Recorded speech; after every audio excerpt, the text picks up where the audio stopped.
Assalamualaikum warahmatullahi wabarakatuh. Halo semuanya, kenalin nama kakak Anggi dari Bimba Alumni Tutorial. Nah, kali ini kita akan membahas soal tryout UTBK Ekonomi tahun 2021. Oke, langsung aja kita simak pembahasannya ya. Dimulai dari soal yang pertama dulu nih. Nah, soal pertama ini terkait dengan masalah mendasar dalam ilmu ekonomi. Sebelumnya, teman-teman harus tahu dulu perbedaan antara masalah mendasar dengan masalah pokok. Nah, kalau masalah mendasar ini artinya kata kuncinya itu scarcity atau kelangkaan. Nah, atau keterbatasan. Nah, kalau misalkan masalah pokok ini dibagi menjadi dua. Yang pertama masalah pokok ekonomi modern dan masalah pokok ekonomi klasik.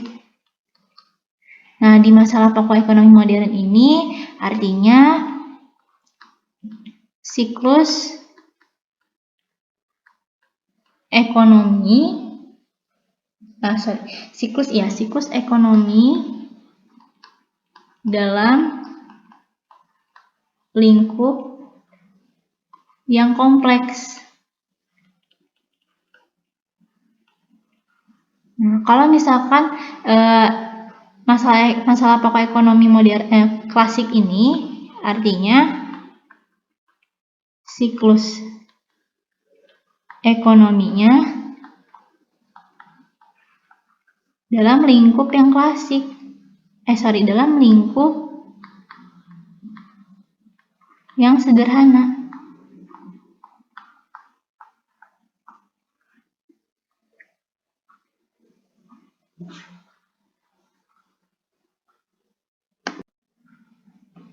Oke, soal selanjutnya itu jika harga barang X mula-mula 1000 per unit, jumlah permintaan sebanyak 10 unit. Ketika harga turun menjadi 800 per unit, jumlah permintaan menjadi 20 per unit. Maka koefisien elastisitas permintaannya ialah, berarti teman-teman di sini harus tahu dulu nih apa rumus dari elastisitas permintaan. Nah, elastisitas permintaan itu rumusnya ED sama dengan delta Q dibagi delta P dikali P dibagi Q. Nah, di sini kalau misalkan dimintanya elastisitas permintaan itu berarti ED, tapi kalau elastisitas penawaran itu ES gitu. Ini juga bisa pakai rumus ED sama dengan persentase delta Q dibagi persentase delta P gitu. Kita langsung aja ke yang rumus ini dulu ya. Kalau pakai rumus ini pertama-tama teman-teman, ini kakak jelasin dulu ya. Kalau ED itu elastisitas permintaan. Kalau delta Q itu perubahan terhadap jumlah permintaan. Kalau delta P adalah perubahan dari harga barang. Lalu kalau P itu harga awalnya. Kalau Q itu jumlah permintaan awal. Langsung aja ke caranya ya.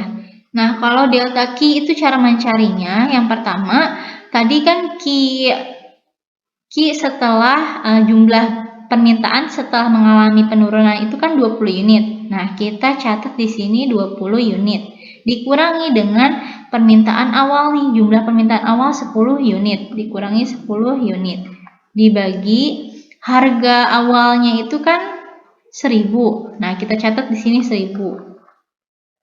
Dikurangi dengan setelah mengalami penurunan 800. Nah, kita catat di sini 800. Dikali dengan P awal. P awal itu harga awal. Harga awalnya 1000.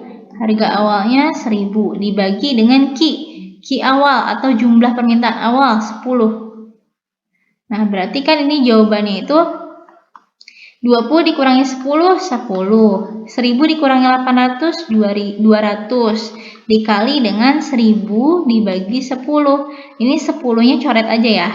Lalu ini 202 di belakang coret, lalu ini 1002 di belakang coret. Berarti sisa 10 per 2 sama dengan 5.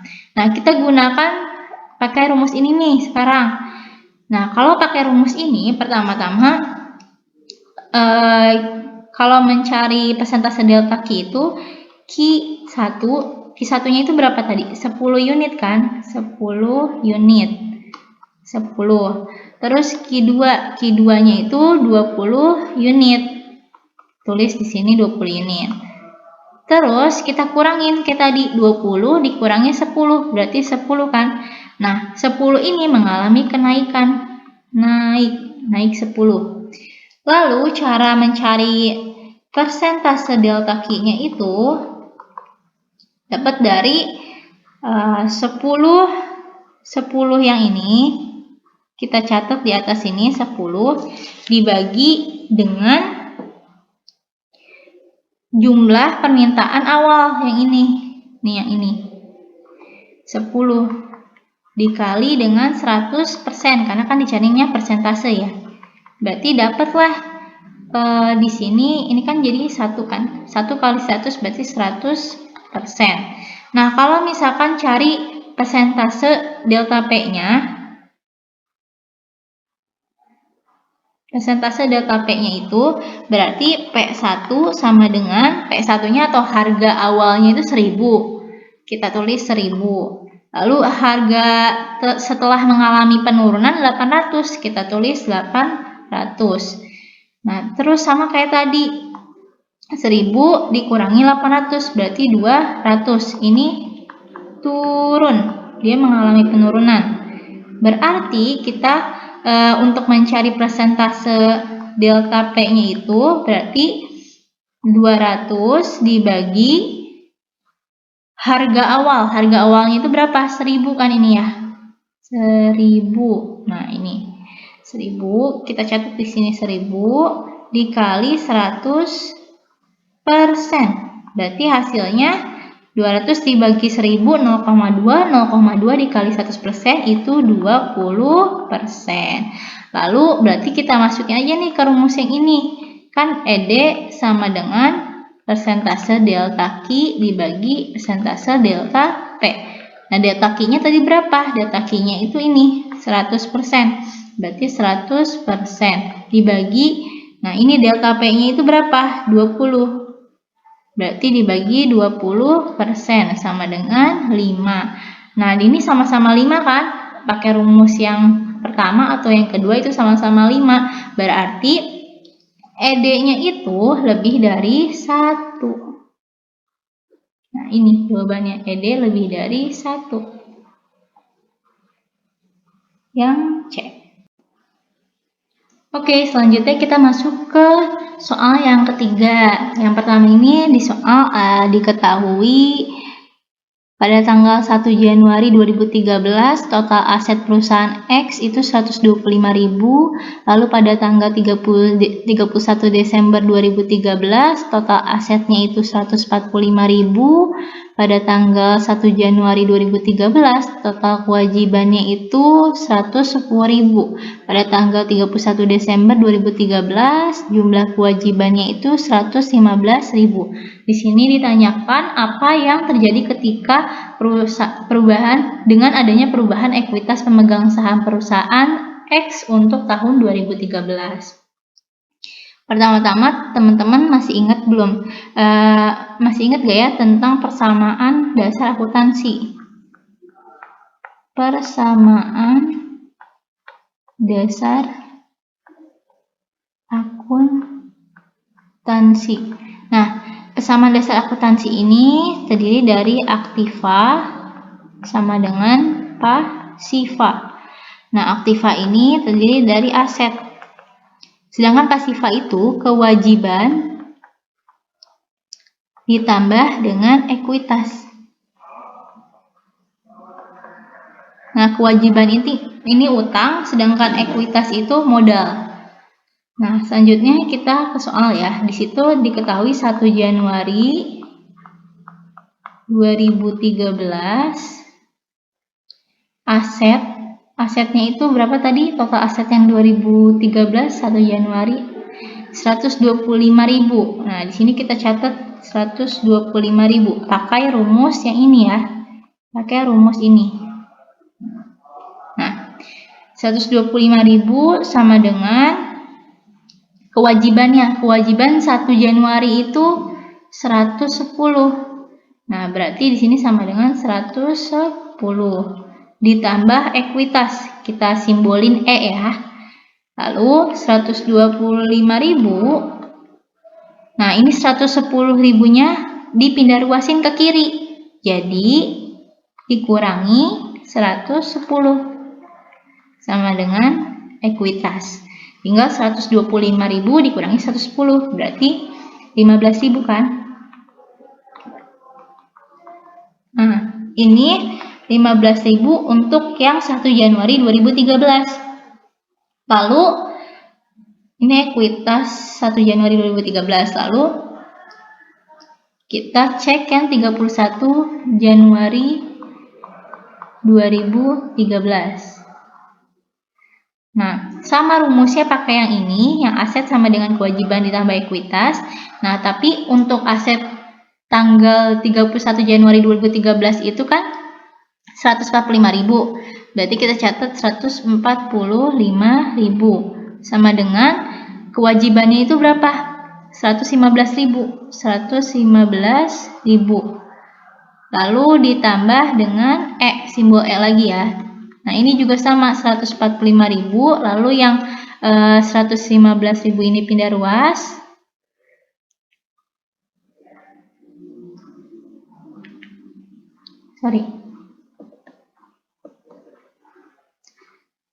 Nah, pindah ruas ke kiri ya. Jadinya minus 115.000. Sama dengan ekuitasnya. Berarti 145.000 dikurangi 115.000 adalah 30.000. Nah, 30.000 ini untuk yang 31 Januari 2013. Lalu, bagaimana cara menghitung perubahan ekuitasnya? Nah, caranya itu tinggal yang 31 Januari berarti kan saldonya itu 30.000 kan. Lalu dikurangi dengan yang 1 Januari 15.000. Berarti sisa hasilnya itu 15.000 kan. Nah, 15.000 ini meningkat. Kenapa meningkat? Karena kan tadinya awalnya itu 1 Januarinya itu 15.000. Lalu pas di tanggal 31 Januari itu ternyata jadi saldo ekuitasnya itu 30.000. Berarti meningkat kan 15.000. Di sini meningkat. Nah, meningkat. Berarti jawabannya itu ekuitas meningkat 15.000. Nah, jawabannya itu yang B.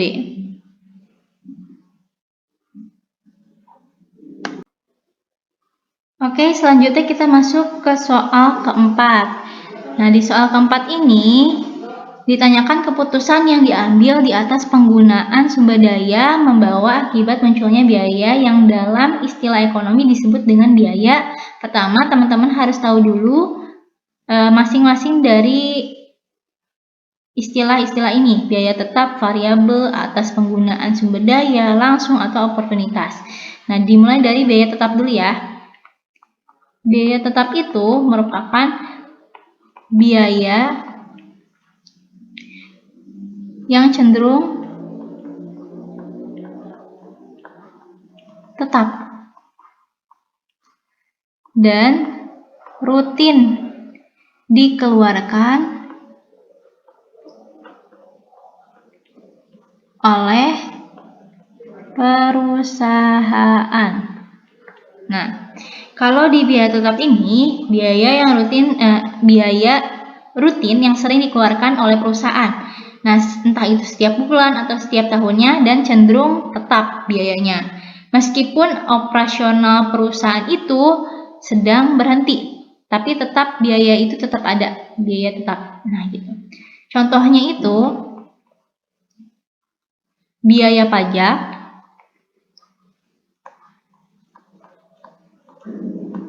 biaya listrik dan air, lalu biaya penyusutan,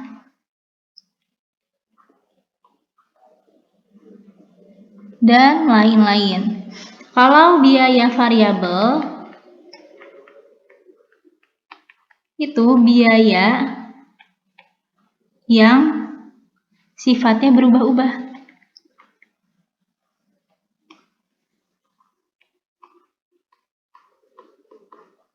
Nah, contohnya artinya itu biaya yang besarannya bisa naik atau turun tergantung pada volume operasional perusahaan. Contohnya itu biaya pembelian bahan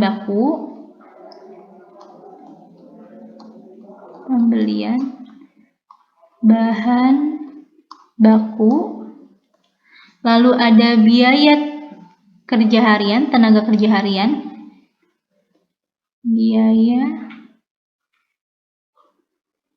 tenaga kerja harian, lalu ada juga biaya lembur tenaga kerja,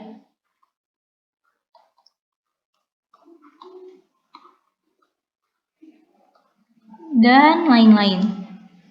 Nah, kalau misalkan atas penggunaan sumber daya itu masuknya ke biaya oportunitas. Nah, biaya oportunitas itu apa sih? Biaya oportunitas itu adalah biaya ekonomi yang menggunakan sumber daya langka. Nah, biaya ekonomi yang menggunakan sumber daya langka.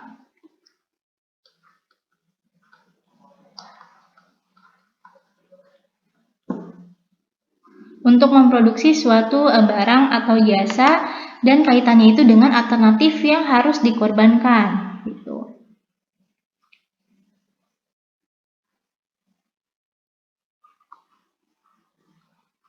Suatu barang atau jasa. Nah, atau biasa juga disebut sebagai biaya pengorbanan. Biaya oportunitas itu biaya pengorbanan. Nah, berarti karena di soal itu ada kata kuncinya keputusan yang diambil atas penggunaan sumber daya. Akibatnya munculnya biaya. Berarti termasuk ke biaya oportunitas. Oke, selanjutnya yaitu soal nomor 5. Penggolongan barang kebutuhan menjadi barang primer, sekunder, dan tersier adalah penggolongan menurut. Nah, sekarang dikelompokkan terlebih dahulu. Pertama berdasarkan subjeknya. Nah, kalau berdasarkan subjeknya itu dibagi menjadi 2. Ada untuk individu dan ada untuk masyarakat atau kolektif. Gitu. Sedangkan kalau berdasarkan waktunya, kebutuhan itu ada yang masa sekarang dan ada yang masa depan. Nah, kalau kita bicara berdasarkan sifatnya, berarti ada yang jasmani, ada juga yang rohani. Lalu kalau berdasarkan intensitasnya, maka ada yang primer, sekunder,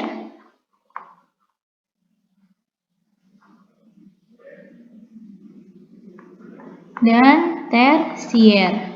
Gitu. Berarti jawabannya itu udah jelas ya. Jawabannya itu adalah yang intensitas.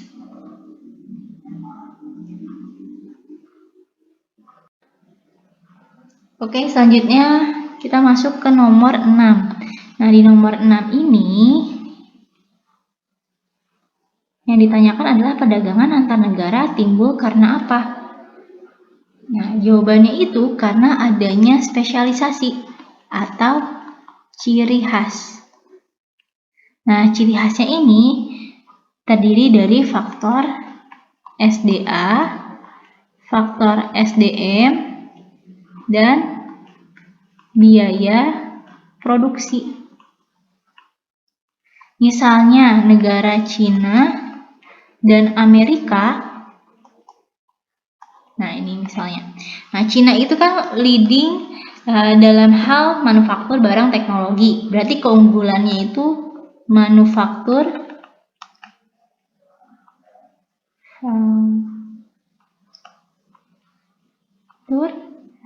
barang teknologi.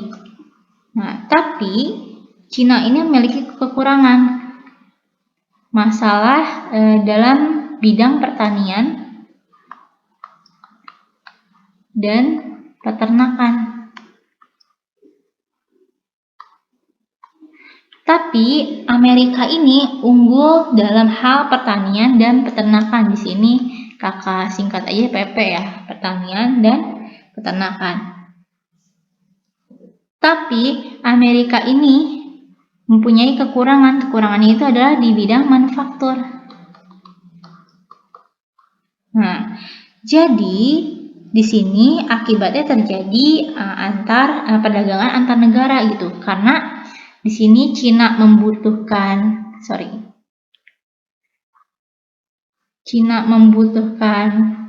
pertanian dan peternakan, sedangkan Amerika membutuhkan manufaktur yang murah dari Cina gitu. Berarti jawabannya itu yang karena adanya keinginan memperoleh manfaat dari spesialisasi gitu.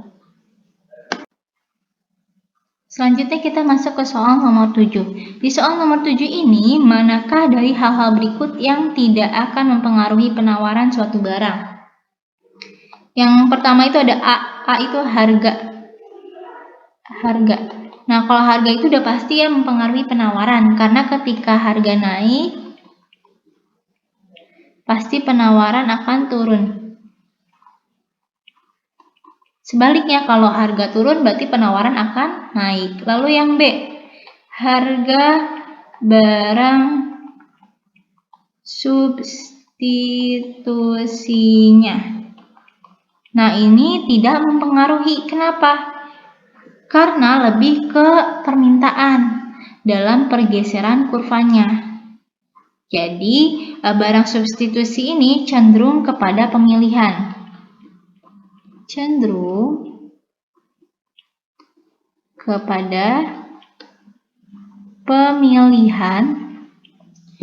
Atau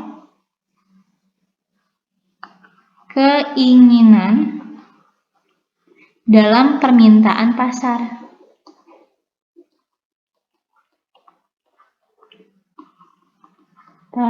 Nah, contohnya itu misalkan harga ayam itu naik. Nah, maka orang yang mengkonsumsi ayam itu akan pindah haluan ke bebek karena misalkan harga bebek itu lebih rendah, lebih murah. Jadi, permintaan atau kuantitinya itu akan menurunkan. Nah, makanya di sini cenderung kepada permintaan gitu, kurva permintaan. Lalu kalau yang C, harga sumber daya. Nah, harga sumber daya ini termasuk mempengaruhi penawaran karena output dari bahan baku atau sumber daya ya, itu berupa produk kan. Nah, produk itu kalau harga bahan bakunya mahal, ini berupa produk. Jadi Kalau harga bahan baku mahal, bahan baku BB aja ya, bahan baku mahal, maka harga produk juga akan mahal gitu. Harga produknya mahal. Selanjutnya yang D, ekspektasi harga di masa depan. Nah, ini juga termasuk karena tren masyarakat itu kan ke barang. Nah, di masa depan banyak penawaran terhadap barang tersebut. Jadi akan harganya itu akan naik gitu ya. Berarti yang D itu termasuk ya. Lalu yang E itu teknologi. Nah, teknologi juga termasuk. Kenapa? Semakin canggih mesin atau perusahaan, maka penawaran dan produksi barang itu semakin meningkat. Jadi jawabannya itu yang mana? Jawabannya itu yang B.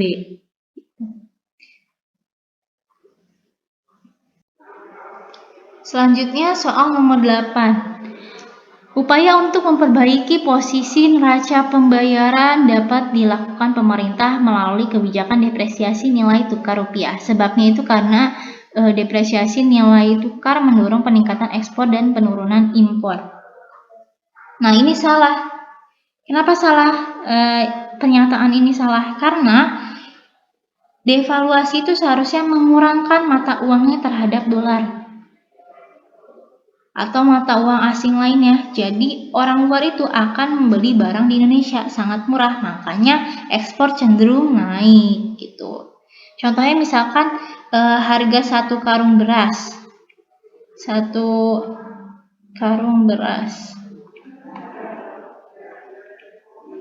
Nah, itu harganya itu 10.000. 10.000. Nah, 10.000 itu sama dengan 1 dolar US dollar ya. Nah, pemerintah melakukan devaluasi biar ekspornya itu meningkat. Ekspor meningkat. Jadi, pemerintah melakukan devaluasi. Ya. Nah, biar ekspor meningkat, itu berarti kan neraca pembayaran itu dapat diperbaiki atau distabilkan menjadi 1 karung beras. Nah, ini menjadi 1 karung beras. Harganya itu jadi 7.000. 7.000 itu sama dengan 1 dolar. Nah, otomatis barangnya itu kan lebih murah ya. Makanya banyak negara lain yang lebih yang beli karena murah. Jadi ekspor naik atau meningkat. Sementara impornya itu menurun gitu. Jadi jawabannya itu salah-salah ya, yang E. Nah, kalau teman-teman itu belum tahu mengenai pernyataan sebab akibat gitu ya, optionnya ada apa aja. Kalau di sebab akibat itu, untuk option A itu artinya benar berhubungan. Kalau option B itu artinya benar-benar tidak berhubungan. Tidak berhubungan. Kalau option C itu benar salah. Kalau option D itu salah benar. Sedangkan option E itu dua-duanya salah. Salah gitu ya. Ini harus diingat-ingat aja gitu biar paham. Oke, soal selanjutnya itu soal nomor 9. Nah, di soal nomor 9 ini berikut yang merupakan karakteristik dari pasar persaingan sempurna adalah yang nomor 1, banyak penjual dan banyak pembeli. Nah, itu udah pasti benar ya. Contohnya nih, pasar pulsa atau yang penjual pulsa gitu ya. Jadi penjual dalam pasar tersebut banyak dan pembelinya juga sama banyaknya gitu. Lalu yang kedua ada barang teridentifikasi. Nah, ini salah. Kenapa barang teridentifikasi salah? Ini lebih ke monopolitik. Nah, karena walaupun produknya sama, tapi dia memiliki karakteristik atau keunggulannya masing-masing berbeda. Sama pasar persaingan sempurna, yang barangnya sama banget tanpa beda atau tanpa ada keunggulan, jadi semuanya itu sama atau homogen. Nah, ini salah ya yang nomor 2. Lalu yang ketiga, informasi harga sempurna. Nah, ini benar. Karena contohnya kalau misalkan kita beli pulsa 5.000. Nih, pulsa 5.000. Maka harganya itu 7.000 kan. Nah, baik penjual maupun pembeli itu akan tahu harganya segitu. Kalau lebih dari itu harganya biasanya penjual tersebut nggak akan laku gitu ya. Selanjutnya yang keempat, terjadinya kolusi antar perusahaan. Nah, ini salah. Kenapa salah? Karena pasar oligopoli atau pasar persaingan sempurna itu harganya cenderung sama, maka tidak dapat mengurangi pasar kaya atau oligopoli gitu.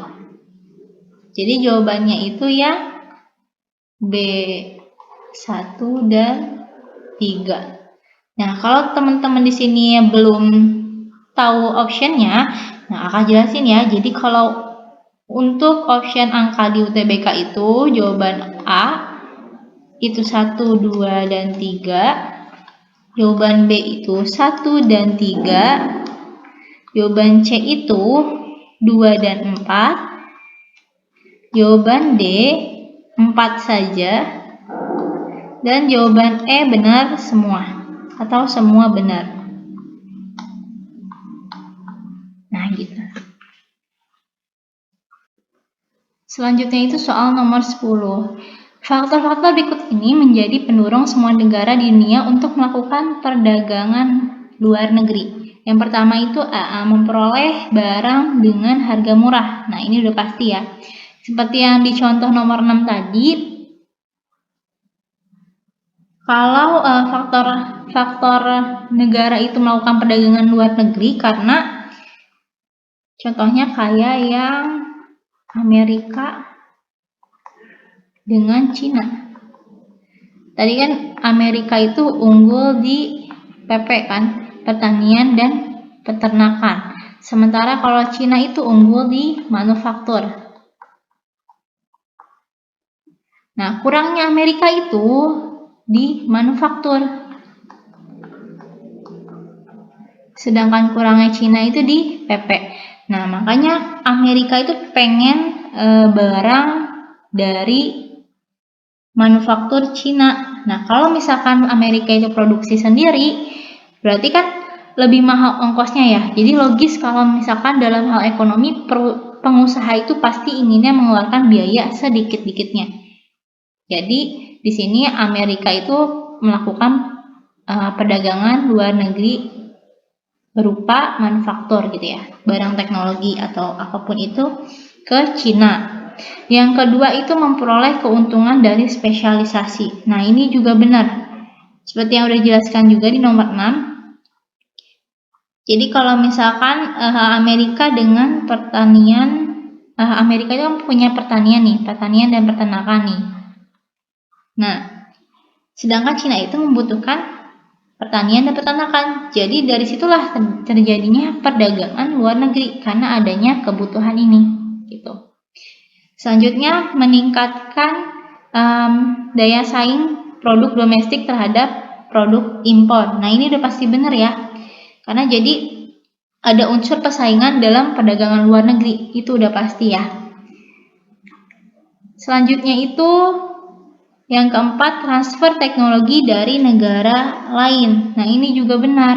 Kenapa? Jadi transfer teknologi itu salah satu motif melakukannya perdagangan luar negeri, misalnya pembuatan mobil atau pesawat. Nah, di sini akhirnya perdagangan luar negeri itu terjadi transfer teknologi antar negara. Gitu. Ini contohnya tadi mobil atau pesawat. Gitu. Jadi jawabannya itu yang E. 1, 2, 3, dan 4 atau benar semua.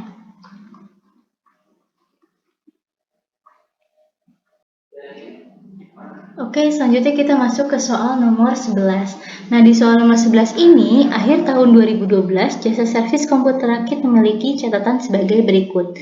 Gaji karyawan itu 15 juta, gaji yang belum dibayar 2 juta, pendapatan servis komputer 32.500.000, biaya perlengkapan servis komputer 3 juta, dan pengembalian drive 1 juta. Berdasarkan catatan di atas, laba servis komputer rakit tahun 2012 itu berapa? Berarti di sini yang ditanyain itu adalah laba rugi perusahaan. Nah, kalau yang ditanyakan laba rugi perusahaan, berarti rumusnya laba rugi perusahaan sama dengan pendapatan dikurangi dengan beban-beban. Nah, coba kita cek ya. Ini gaji karyawan. Nah, gaji karyawan ini termasuk beban. Lalu ada gaji yang belum dibayar. Nah, gaji yang belum dibayar ini tidak termasuk beban. Kenapa? Karena gaji yang belum dibayar ini termasuk utang gaji. Jadi, perusahaan servis komputer ini belum membayar gaji kepada karyawannya sebesar 2 juta. Makanya ini bukan kategori beban. Lalu pendapatan servis komputer. Nah, ini pendapatannya ya. Lalu biaya perlengkapan servis komputer sebesar 3 juta. Nah, ini termasuk beban. Beban apa? Beban operasional perusahaan. Lalu pengembalian price. Nah, pengembalian price ini tidak termasuk beban, tidak termasuk beban ataupun pendapatan. Kenapa? Karena price ini merupakan pengambilan pribadi. Jadi maksudnya owner atau pemilik perusahaan servis komputer ini meminjam uang perusahaan untuk keperluan pribadinya. Berarti laporan laba rugi perusahaannya yaitu pendapatannya tadi berapa? Pendapatan sama dengan 32.500.000. Lalu gaji karyawan. Gaji karyawan 15 juta. Nah, kalau dalam akuntansi tanda kurung ini artinya pengurangan. Lalu biaya perlengkapan. Biaya perlengkapan sebesar 3 juta, berarti dikurangi dengan 3 juta. Maka dapatlah laba rugi perusahaannya yaitu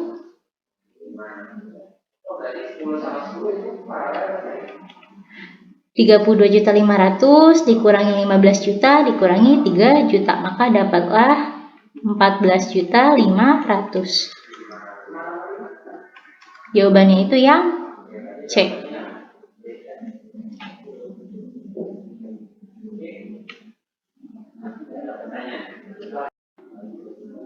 Selanjutnya kita masuk ke soal nomor 2. Nah, di soal nomor 2 ini sebuah pasar beroperasi di pasar persaingan sempurna memperoleh fungsi biaya total atau TC sama dengan 50 ditambah 2Q ditambah 4Q kuadrat. Berarti di sini diketahui kalau TC itu sama dengan 50 ditambah 2Q ditambah 4Q kuadrat. Lalu di sini diketahui juga harga output per unit atau P. Harga atau P ya. P sama dengan 42. Lalu yang ditanyakan itu adalah penerimaan total perusahaan pada saat diperoleh laba maksimum. Berarti TR pada saat laba maksimum. Nah, itu berapa? Pertama-tama, teman-teman harus tahu dulu rumus dari TR. Rumus dari TR itu apa? TR sama dengan P dikali Q. Gitu. Nah, berarti kita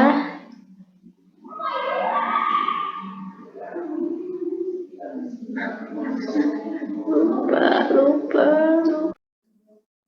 Oke, selanjutnya kita masuk ke soal nomor 12. Nah, di soal nomor 12 ini sebuah pasar beroperasi di pasar persaingan sempurna mempunyai fungsi biaya total TC sama dengan 50 plus 2Q ditambah 4Q kuadrat. Berarti di sini ketahui bahwa TC itu sama dengan 50 ditambah 2Q ditambah 4Q kuadrat.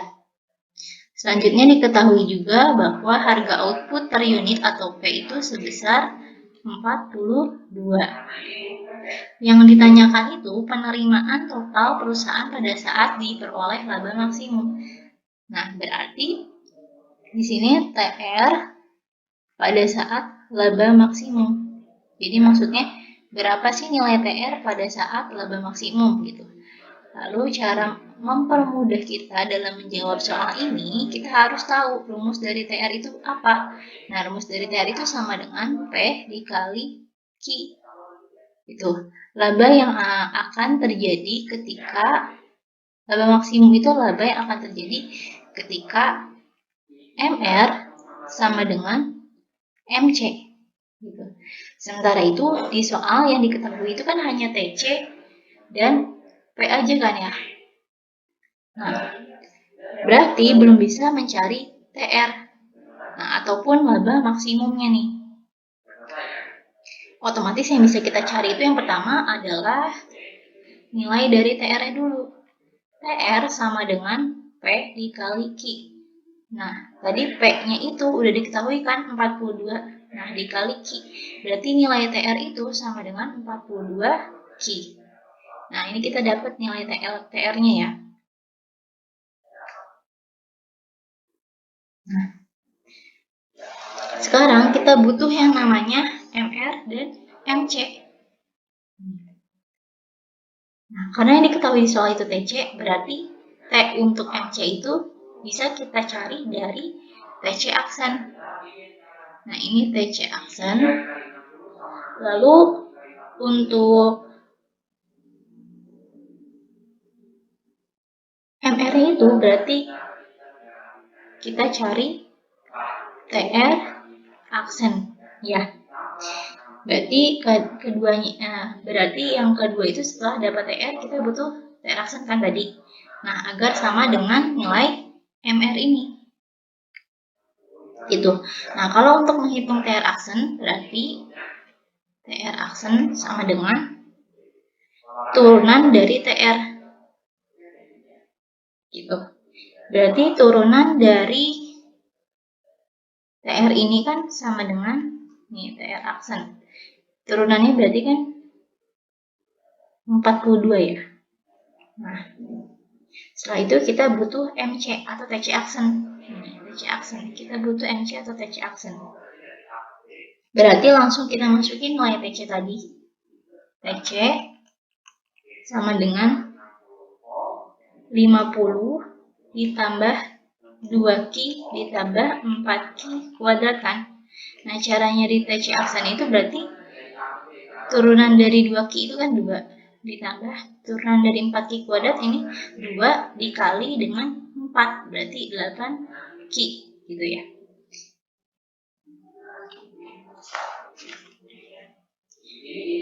Oke, barulah kita bisa cari nilai Q-nya berarti nih, karena kan udah diketahui TC aksen dengan TR aksennya.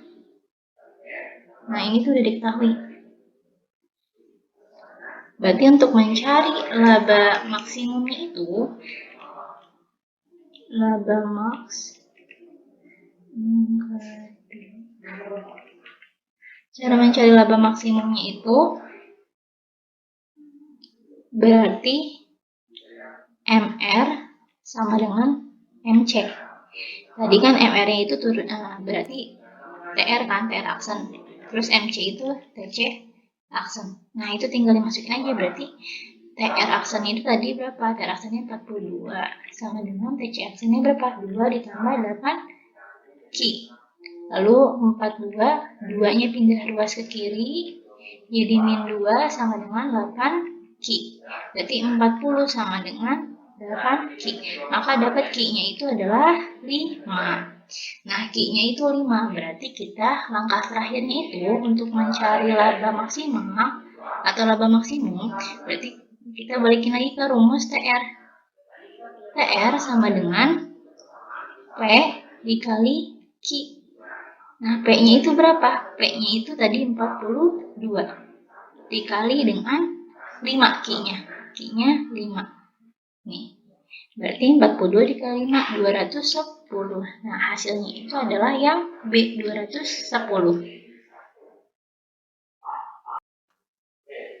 Oke, selanjutnya untuk soal 13 ini soal sederhana tapi memaknai rumus, yaitu rumus dari elastisitas harga permintaan.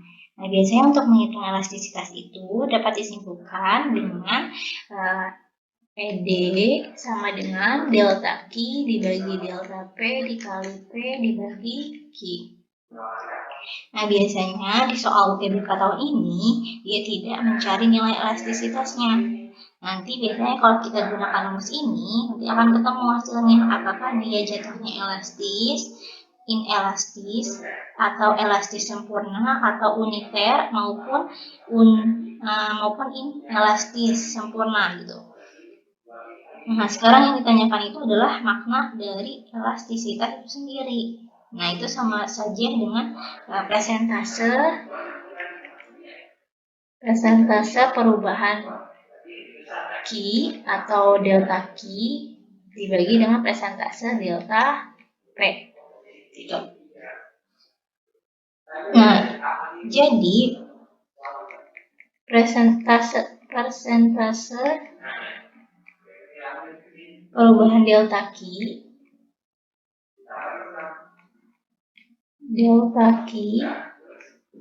atau jumlah barang akibat perubahan harga.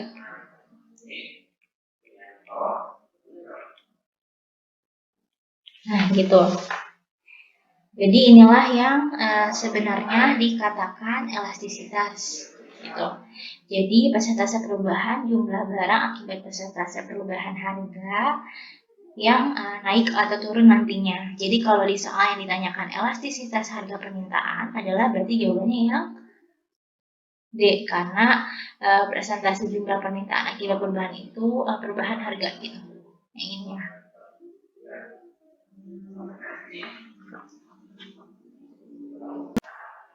Selanjutnya itu soal nomor 14. Nah, di soal nomor 14 ini terkait dengan biaya produksi. Nah, untuk biaya produksi ini, pada soal, gambar garis biaya variabel dalam grafik selalu dimulai dari 0. Nah, sebabnya itu kurva variabel adalah biaya total dikurangi dengan harga tetap. Nah, untuk mencari bentuk grafiknya, berarti kita harus menggambar biaya produksi. Kalau kurvanya itu selalu yang vertikal itu harga atau P, dan yang horizontal itu jumlah barang atau Q.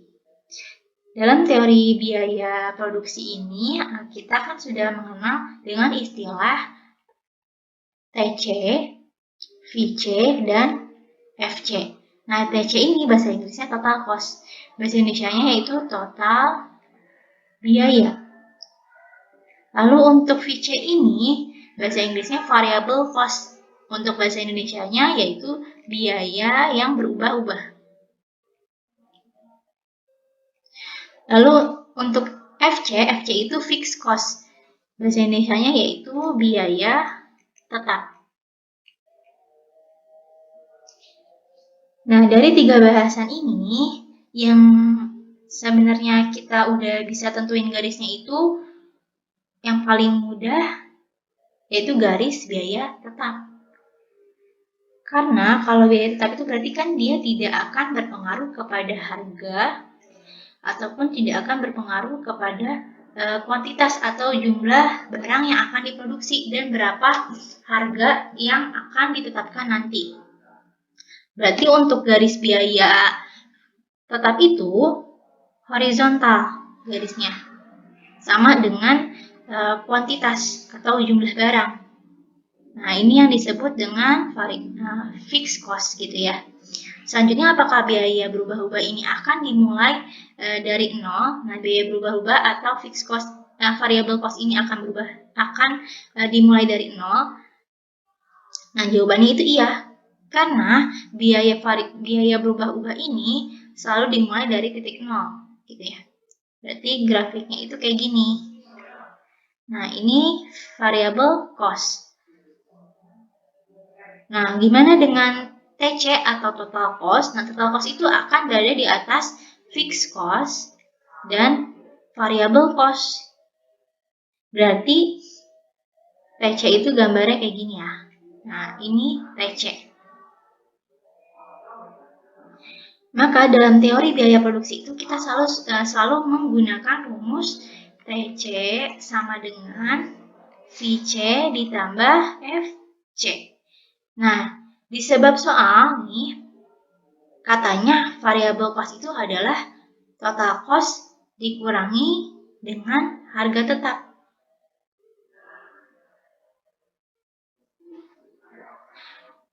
Maka hasilnya itu katanya variabel cost kan. Berarti TC itu jika dikurangi dengan fixed cost, maka hasilnya adalah variabel cost. Benar nih jawabannya, tinggal dibulak-balik aja rumusnya. Maka pernyataan soal ini adalah benar-benar. Lalu apakah soal ini berhubungan? Jadi benar-benar itu benar pada pernyataan dan benar pada alasannya.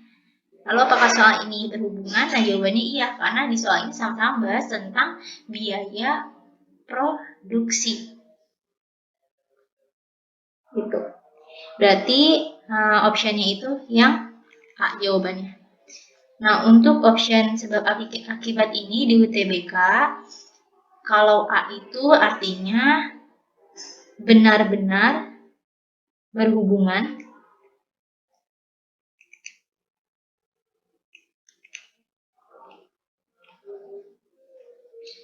Kalau B itu artinya benar-benar tidak berhubungan.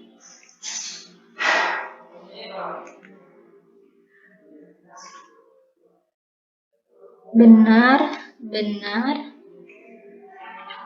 tidak berhubungan. Lalu kalau C itu artinya benar, salah. Berarti pernyataan itu benar dan dan alasannya itu salah. Lalu yang D itu salah benar. Berarti pernyataannya salah dan alasannya itu benar. Dan yang E itu adalah dua-duanya salah.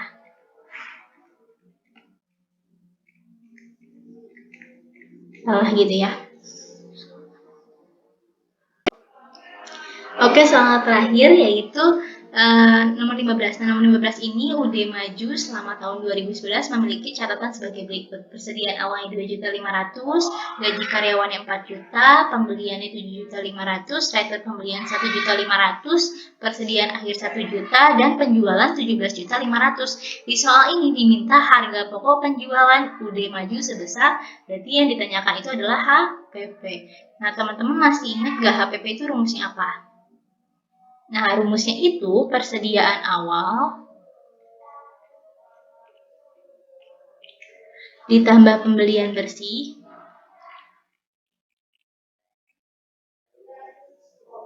dikurangi dengan persediaan akhir.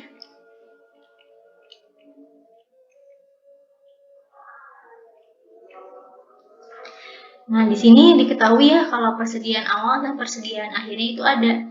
Nih, persediaan awal itu 2.500.000, persediaan akhirnya 1 juta, tapi di catatannya itu nggak ada pembelian bersih. Berarti kita cari dulu pembelian bersihnya. Nah, rumus pembelian bersih itu adalah pembelian ditambah biaya angkut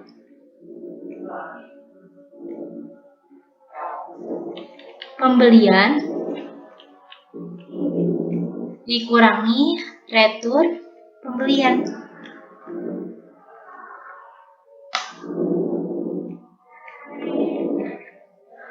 Lalu dikurangi dengan potongan pembelian.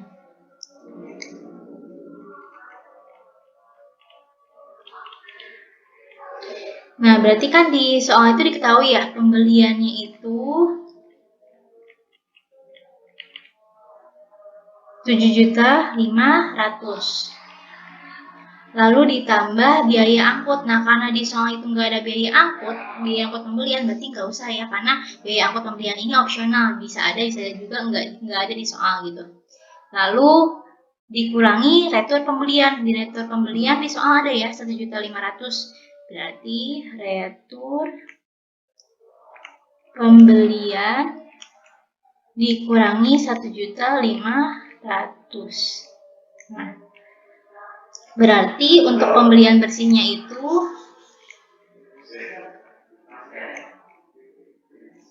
sama dengan 6 juta. Lalu yang kedua itu HPP. Berarti kita tinggal cari HPP-nya aja ya. Nah, HPP itu kan berarti kan persediaan awal. Persediaan awalnya itu udah diketahui. Persediaan awal 2.500.000. Lalu ditambah pembelian bersih 6 juta. Yang ini ya.